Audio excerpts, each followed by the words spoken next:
natin, sinong auntie na mahilig magbojong ang papalit kay Sara Duterte? Napakaklaro. Let's begin with Flores.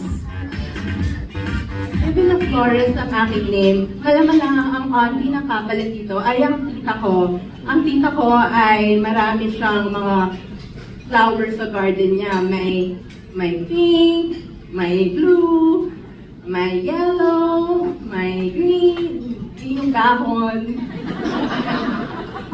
Parang wala siyang red, hindi ko alam. Pero sabi niya sa akin nung isang araw, ayaw pa niya magpakilala kasi umuwi ka na baby, hindi na ako sanay nang wala ka. So umuwi na muna ako, saka sasabihin niya, kung papalitan na niya, yun. Thank you very much. Flores, character, same question. Maraming salamat. I don't think it's even a question of opinion, but a question of constitution.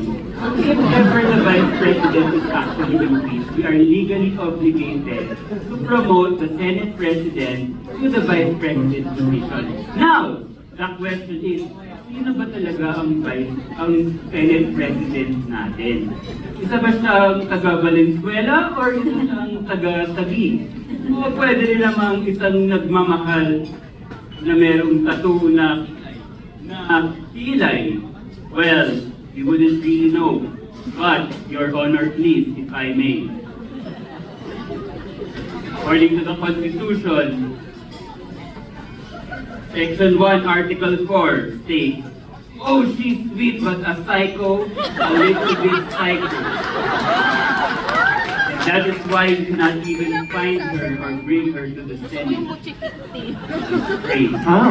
Thank you so much, character. Dan, same question for you. Yes, thank you very much, Josh, for the relevant question. Yaman din lamang po na ang Kang ay four of a kind. Bibigyan ko po kayo ng dalawang Kang. Ang papalit pong mga tita kay Sara ay ang as ng Bini. Dalawang Kang. 4 times 2, 8. Sa ganoong paraan po, lagi nating maaalala na tumingin sa salamin, salamin. At nang sa gayon, kaya nating i-judge ang sarili natin for accountability.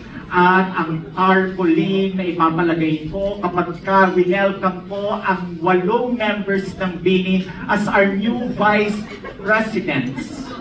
This is the tarpaulin message.